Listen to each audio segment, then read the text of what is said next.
স্বাস্থ্যকর ডিম আর কলার পুডিং দেখলেই খেতে ইচ্ছা করবে। একবার খেলে মন ভরবে না, বারবার খেতে ইচ্ছা করবে। এই দুধ, কলা আর ডিমের পুডিংটা একবার হলেও বাড়িতে এইভাবে ট্রাই করে দেখতে পারেন। খেতে কিন্তু দারুণ মজার হয়। মালিকের মিনি কিচেনে অনেক অনেক স্বাগতম। অন্যদিনের নতুন আজও চলে এসেছি আমাদের কাছে নতুন একটা রেসিপি দিয়ে।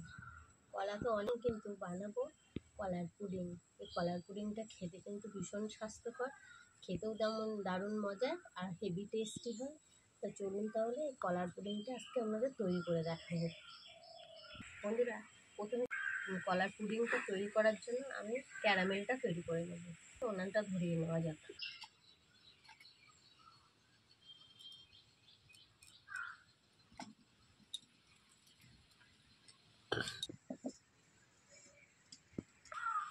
এবার ক্যারামেল তৈরি করার জন্য আমি কিন্তু শুধু কড়াই কিন্তু এরকম আগে চিনি দিয়ে নেব।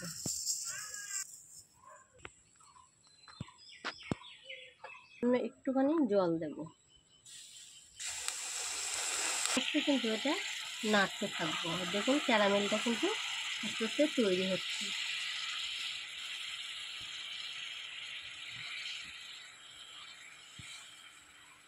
বন্ধুরা, ক্যারামেলটা কিন্তু আমার রেডি হয়ে গেছে। দেখুন কতটা লাল হয়েও এসেছে। একটু ভালো করে নাড়িয়ে নেব। ক্যারামেলটা রেডি হয়ে গেছে, আর এই বাটিটাই কিন্তু আমি ঢেলে দেব।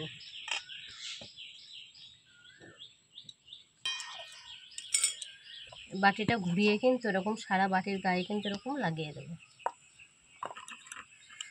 বন্ধুরা, বাটিটা কিন্তু ক্যারামেলটা আমি সেট করে নিয়েছি। এবার পাশে রেখে দেবো সেট করতে। দেখুন বন্ধুরা, এখানে কিন্তু আমি 4টে কলা নিয়েছি আর 2টো ডিম নিয়েছি। আমি এবার কলাটা এই মিক্সচার জারে কিন্তু ছাড়িয়ে নেব।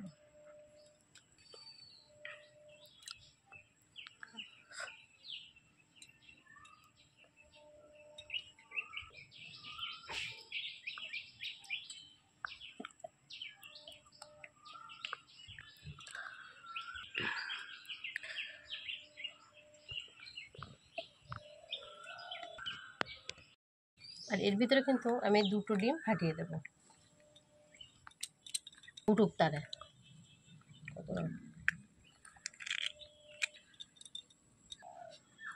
আর কিন্তু দেব 1 বাটি চিনি। ভিতরে কিন্তু দেব আমি ভ্যানিলা এসেন্স, যাতে ডিমের গন্ধটা না আসে, তার জন্য কিন্তু আমি ভ্যানিলা এসেন্স দিয়ে দেবো। এবার একটু আমি মিক্সচারে পেস্ট করে নিয়ে আসবো। বন্ধুরা, এটা কিন্তু বেশ ভালো করে আমি মিক্সচারে কিন্তু ফাটিয়ে নিয়ে এসেছি। আর এর ভিতরে কিন্তু আমি এবার একটু আমুল দুধ দিয়ে দেবো।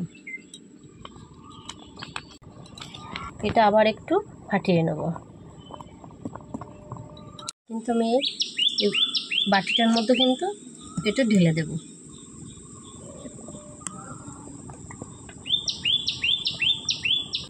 বাটিটা কিন্তু আমার একদম সম্পূর্ণ রেডি হয়ে গেছে।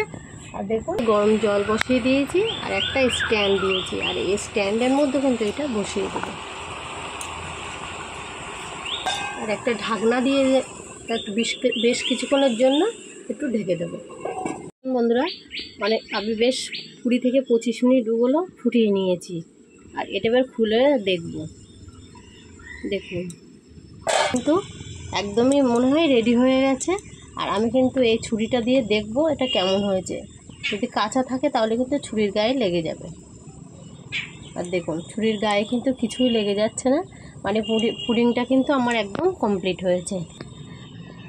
দেখুন বন্ধুরা, পুডিংটা কিন্তু একটু গরম আছে। এখন কিন্তু এটা আমি ঠান্ডা করব।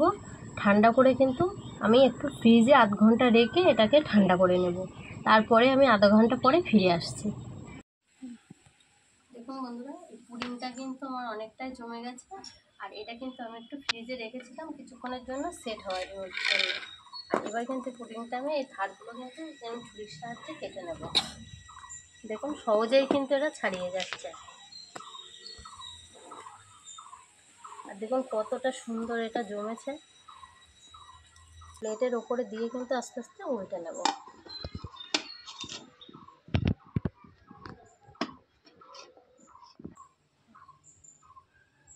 হয়েছে সব।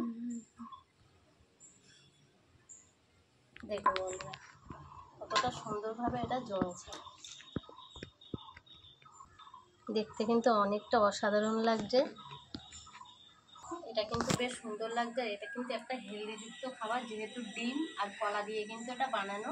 আর এটা কিন্তু আমি একটু কেটে দেখবো এটা খেতে কেমন হয়েছে আর টেস্ট কেমন হয়েছে। তা আপনারাও কিন্তু বাড়িতে এরকমভাবে বাড়িতে বানিয়ে বাচ্চাদের খাওয়াতে পারেন। দেখুন বন্ধুরা এটা কিন্তু আমি একটু কেটে দেখবো এটা কেমন হয়েছে খেতে।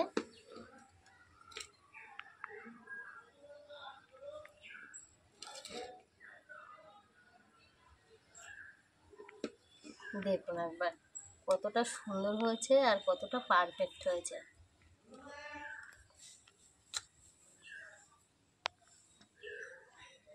দেখুন পুডিংটা কত সুন্দরভাবে জমেছে। এটা আমি খেয়ে দেখবো একটু খেতে কেমন হয়েছে।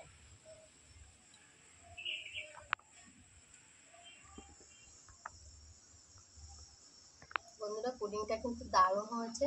আর যেহেতু কলার ডিম দিয়ে তৈরি, একটা অসাধারণ কিন্তু স্বাস্থ্যকর টিফিন আপনারা এরকমভাবে বাচ্চাদের তৈরি করে খাওয়াতে পারেন। আজকের রেসিপি এই পর্যন্ত। সবাই ভালো থাকবেন, সুস্থ থাকবেন।